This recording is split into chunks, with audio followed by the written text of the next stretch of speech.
Au Pays Basque, l'Ouchine est un petit cours d'eau torrentueux situé au pied de l'autoroute. Déplacé et reconstitué en 2015 lors de la mise à 2x3 voies de l'A63, il témoigne d'une partie de l'histoire des aménagements environnementaux réalisés par Vinci Autoroute.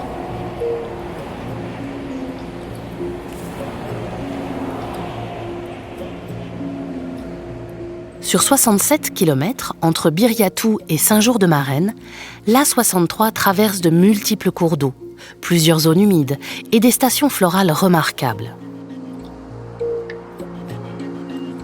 Ces milieux naturels patrimoniaux abritent plus de 130 espèces animales et végétales. Beaucoup sont des espèces emblématiques et protégées comme le grémille prostré ou bien le vison d'Europe. Le vison d'Europe, c'est donc un petit carnivore de la famille des Bustilidae qui est en danger critique d'extinction. C'est vraiment l'un des 3 carnivores les plus menacés à l'échelon européen.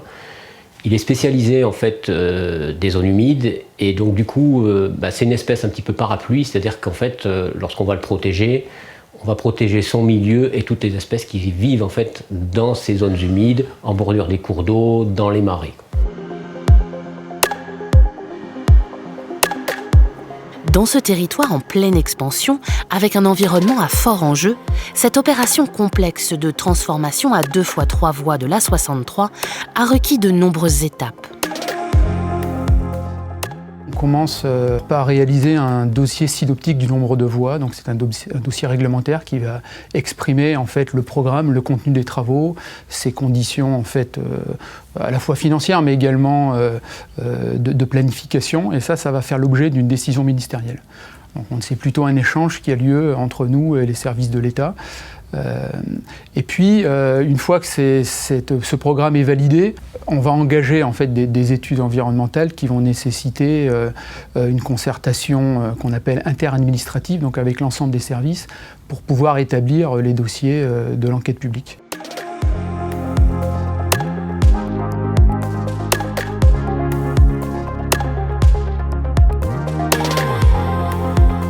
La caractérisation de l'environnement, c'est de passer en revue tous les domaines de l'environnement. Donc pour la faune et la flore, c'est d'aller inventorier toute la patrimonialité, espèce par espèce, les habitats floristiques, faunistiques, de cartographier ça avec une grande précision pour ensuite le croiser avec le futur projet pour avoir le moins d'impact possible.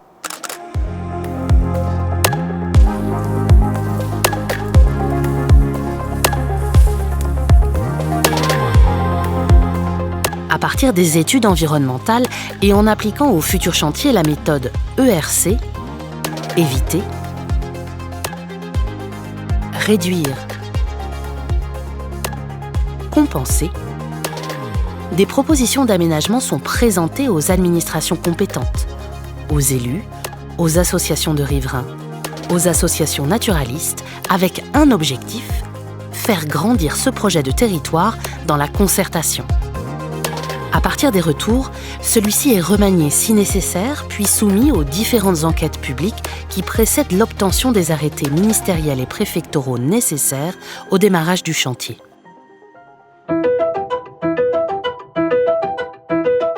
En fait, l'idée, elle est de pouvoir enlever les ronces, les brasser, soit avec la végétation qui tombe, soit avec le tronc, pour que les animaux qui sont gités dessous, avant que vous passiez à la machine, avec la machine, puissent glisser et se barrer. Si c'est un chevreuil, il va partir, mais tout de suite.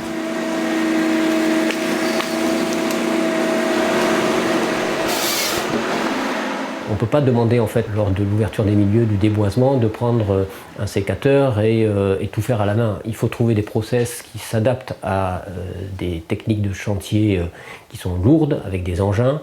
Ça nous permet de nous confronter, en fait, à ces réalités du terrain, d'échanger et de co-construire des process justement avec les ouvragistes, avec les gens qui font le déboisement, avec les gens qui vont faire les terrassements, pour que ça puisse être le plus facilement intégré dans leur façon de travailler et qu'on ait un vrai retour d'expérience sur le sujet. Dans tous les cas, vous, regarde le niveau vert, où est-ce qu'il était? Voilà.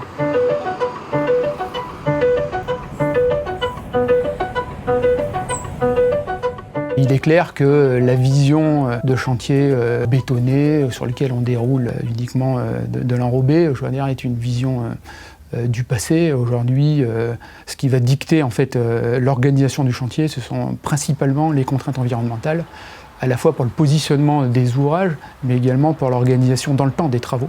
Alors il y avait plein de zones sensibles sur le chantier de la 63. Donc la première des choses, c'était quand il y avait des espèces présentes, en fait, on n'intervenait pas en premier. Je faisais appel à une association qui venait effaroucher, donc effrayer toutes les espèces. Pour ça, on a des autorisations préfectorales pour récupérer les espèces. On récupère les espèces et on les relâche immédiatement derrière la barrière petite faune. Donc c'est des espèces qui ne peuvent pas revenir sur chantier. En évitant les milieux sensibles, en réduisant au maximum les impacts du chantier, en restaurant ou en recréant des milieux naturels, l'alliance du génie civil et du génie écologique devenait une réalité de chaque instant. Ouais, non, mais c'est ça qu'il faut faire, des trucs plus profonds ou moins profonds. Ah, ok, je vais aller voir. Pour arriver à avoir un management efficient, en termes de maîtrise, de reconquête, il faut un triptyque entre l'entreprise avec une chargée environnement qui, au-delà de l'orchestration du maître d'ouvrage, appliquait les consignes, les méthodes qui avaient été définies et les faisait percoler dans toute la chaîne du groupement de travaux. Il y a des fosses, on a fait des fosses et par contre... Alors avec Vinci Autoroute, dès le démarrage du chantier, nous avons mis en place un management de proximité. C'était une relation directe et de confiance qui nous a permis de mener à bien toute la partie environnement du chantier. On savait qu'éviter, c'est une règle. La meilleure des compensations, c'est celle qu'on n'a pas à faire, donc il faut éviter autant que possible. Maintenant qu'on fait une voie supplémentaire, une augmentation de gabarit, forcément, on va consommer de l'espace. Et on ne sait pas refaire de la biodiversité sur une surface circulée. Mais sur tous les autres espaces, l'idée, c'était bien de les requalifier pour leur donner plus de fonctionnalité. À mon avis, on va pouvoir passer, on pourra faire avec l'existant. Il faut reconnaître la complexité de ces milieux. On n'est pas omniscient. Donc ce qu'il faut, c'est créer les conditions de la réussite. Je vais avoir un pied qui sera là, la zone anneau qui sera ici, le petit bras qui sera là. Pour parvenir à ces opérations de transformation, Vinci Autoroute s'est entouré d'experts sur la faune, la flore et d'hydroécologues pour la restauration ou la recréation de cours d'eau et de zones humides. Sans en mettre un godet complet, tu vois, il y aura ce petit triangle. Sur les cours d'eau et sur les zones humides, on est obligé d'avoir le regard global, on est obligé de respecter les engagements généraux qui ont été pris à travers les autorisations préfectorales. Et après, pour chaque opération, en fait, l'exercice, ça va être que tout soit cohérent à la micro-échelle locale. Parce que ça peut être cohérent en termes de surface ou de volume ou d'exigence réglementaire, mais finalement, si sur place, le travail consiste à reproduire de façon systématique le même ruisseau, ça veut dire que du Pays Basque aux Landes, on aurait fait les mêmes types de cours d'eau. Et donc il y a après, à un moment donné, à retranscrire ça. L'exercice, ça va être que tout soit cohérent à la micro-échelle locale. Et donc on va adapter la technique et les habitats qu'on va recréer aux enjeux qui prévalent sur ce micro-territoire et qui effectivement pourrait être à contresens sur d'autres endroits.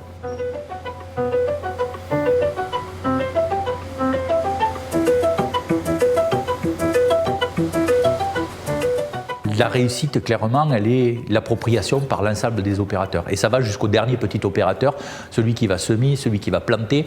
Là, on est dans un contexte où chaque opérateur sait quel intérêt il peut y avoir, comprend pourquoi il agit et va pouvoir se substituer et être une prolongation. Et donc, le petit temps pédagogique, finalement, par rapport au gain final, c'est, je pense, l'essentiel qui fait la réussite et c'est ce qui fait qu'au bout, on a un résultat qui peut être, en tout cas, mesuré par les opérateurs.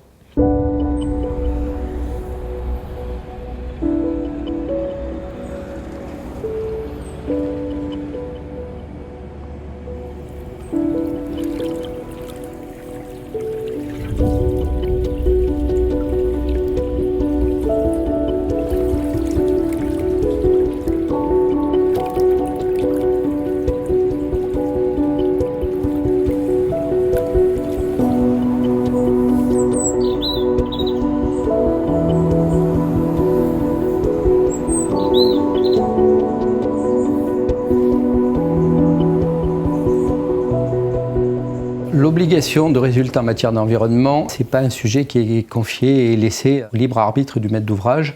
Le ministère concédant délègue des contrôles déjà tous les 2 mois en phase travaux pour s'assurer de la conformité entre l'intention et la réalité.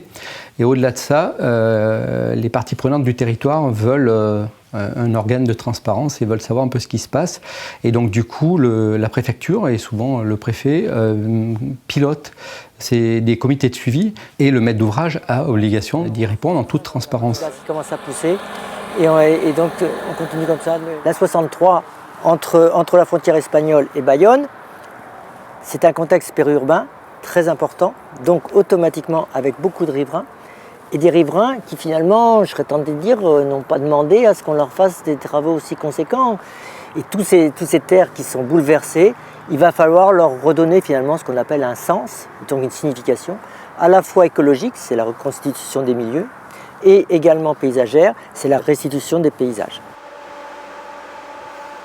Cette peinture verte, donc pour schématiser, elle se fait par l'ensemencement et par les plantations. Et à ce moment-là, cette fameuse peinture verte fait complètement partie du processus, au même titre par exemple les écrans acoustiques pour le bruit, ou bien l'étape suivante de la remise en végétation qui est les plantations.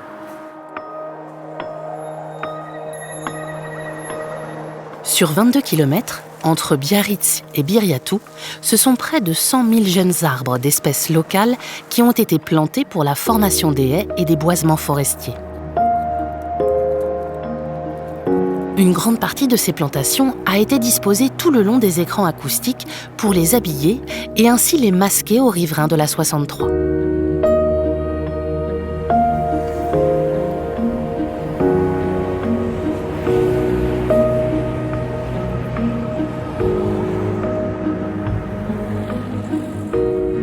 Il y a une douzaine d'années, cette tranchée couverte de Saint-Pierre-d'Irube n'existait pas. Le village était coupé en deux parties depuis la construction de l'autoroute et un simple passage supérieur assurait alors le franchissement de la 63.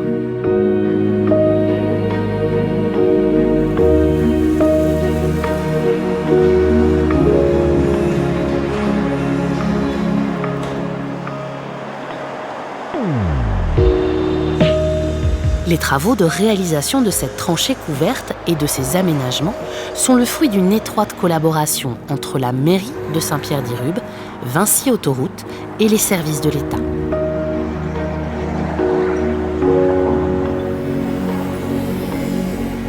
Fonctionnelle et bien arborée aujourd'hui, cette tranchée couverte occulte l'ouvrage autoroutier. Depuis, Saint-Pierre-d'Irube a retrouvé une continuité, une entité.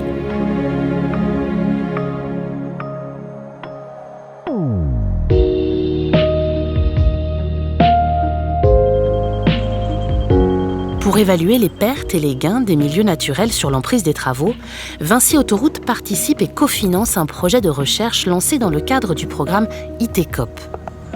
Alors, ITECOP est un programme national de recherche piloté par le ministère de la Transition écologique en lien avec 3 agences et une dizaine d'opérateurs d'infrastructures travaillant à la fois sur le rail, le routier, le fluvial et les réseaux énergétiques.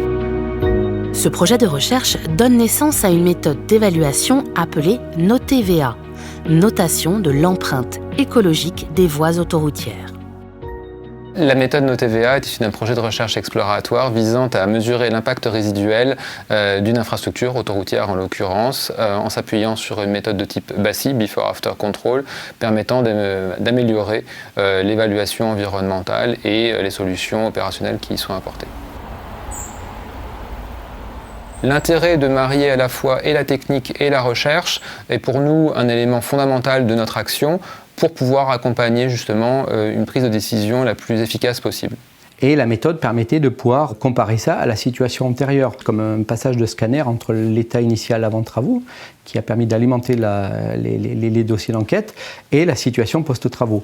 Et entre les deux, on voit ce qu'on a gagné et ce qu'on a perdu en termes de patrimonialité, de fonctionnalité. C'est un outil factuel de comparaison. Si on regarde le programme ou le projet de départ et la réalisation exacte du projet, que ce soit en termes de mesures, voire même en termes de surfaces qui ont été impactées, détruites définitivement ou reconstituées, on verra qu'il y a des très gros écarts. C'est-à-dire que la réduction, l'évitement a vraiment fonctionné. Et en plus, on s'est attaché avec les entreprises à reconstituer des milieux de qualité vraiment aux abords de toutes les zones qui pouvaient être réaménagées pour encore diminuer et créer des milieux de qualité pour les espèces. Et puis après, on a tous les suivis qui sont mis en place dans les ouvrages, par exemple, pour montrer que la faune circule, que les aménagements sont fonctionnels aujourd'hui.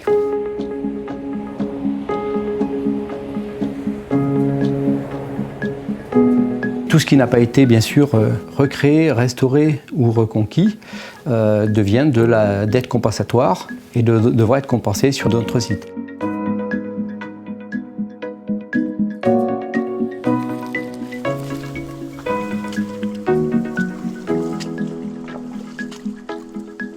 Il s'agit de trouver des parcelles qui soient éligibles à la compensation pour de la restauration de zones humides, de la création de zones humides ou de l'amélioration et de la plus-value écologique pour des habitats d'espèces.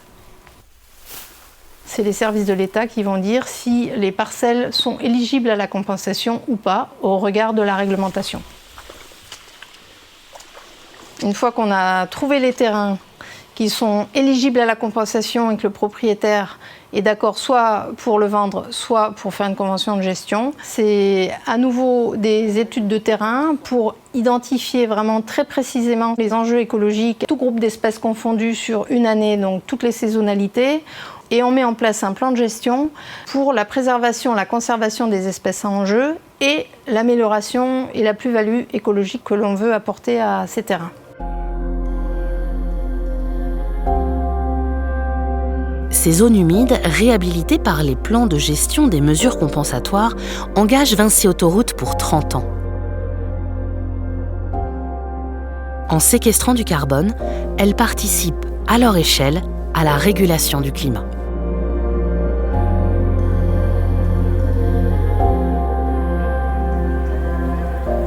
Les résultats obtenus sur 63 ne sont pas le fruit du hasard. On savait déjà, en allant dans cette direction de la combinaison du génie civil et du génie écologique, qu'on aurait des bons résultats.